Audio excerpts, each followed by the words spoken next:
Sup, I'm Tenjin. I'm here today to show you what the process of painting remaps is from scratch. But don't worry, it's just scratch. I won't bite. You may also want to watch part 1 with the lovely Marjas for how to convert your old or legacy files into the new 32-bit format instead of starting from scratch. The cool thing about this method is that anything, regardless of its original colors, can be made remappable now, which is amazing. Here are the 3 simple steps. Sizing your image correctly, setting up the Fox file, and adding remaps. I'll be creating a remappable portrait using this realistic cat photo. I'm using Photoshop, but any image editor will do. Just open up the photo and crop it to a square. Holding down Shift will keep it a square ratio, or you can set your crop settings to be the ratio you want. And press Enter. Now you can go into your image settings, and good heavens, and change it to 95 by 95. And now your a bit scary pixelated kitty face should be fine to go. Now if you open up Foxed, this little button here down next to the plus symbol, this lets you pick what type of object you're going to add to your Fox file. So I'm going to, in this case, pick portrait set. There's also a portrait set, a gendered avatar, and avatar, depending on the type of file you're making, because avatar files now include portraits, which is sweet AF. So now I'm going to press the little plus symbol, and that'll actually add the type of file that I picked from the drop down. I usually delete the previous item object, leaving me with just the portrait set.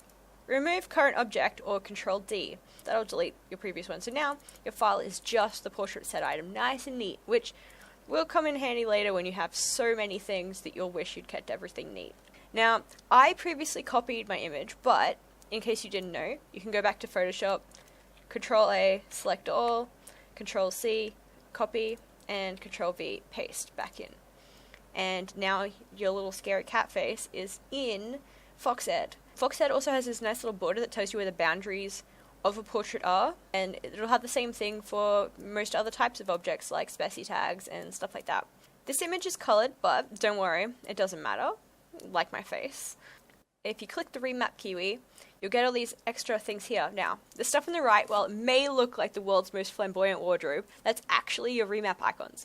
Each one should show you which part they control, what color that's represented by, and if you're a little bit confused, you can also find out by rolling your mouse over each one, which should tell you markings, outline. Even the blending gradients have like further wings, so you can see like you can create options between each thing as well as the specific remap. Let's test out this little guy. Untoggle the checkmark next to your remap kiwi.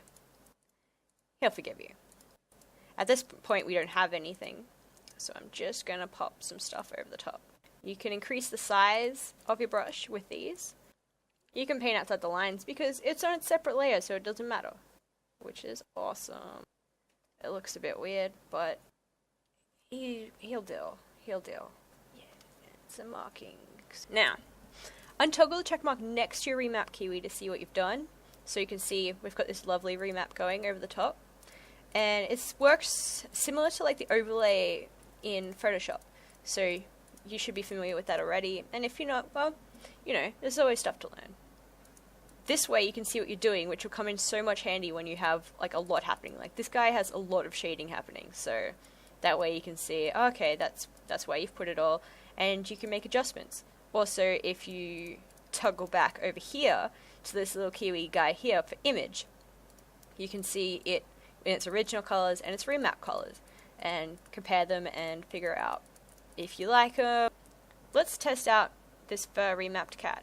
We'll go to View, Recolored Image, and here we can see with this lovely previous remap, he looks a little like he's been in an accident, but that's okay. You can dock the windows in the Foxed too if you wanted to, which is pretty handy. You can pick any previous things you've had as your remaps. So you can go through, test it out, see how it works in different colors. I recommend testing with as many different combinations as possible, just to see that it works. Sweet AF. Congrats! Now the portrait can be any color you want without you needing to have fancy art skills. It's as easy as 1, 2, kiwi! Oh. If you want to catch more fun Furcadia tutorials or other great things like live streams, don't forget to subscribe. Furcadia is a free-to-play MMO where you can create your own world and share it with everyone.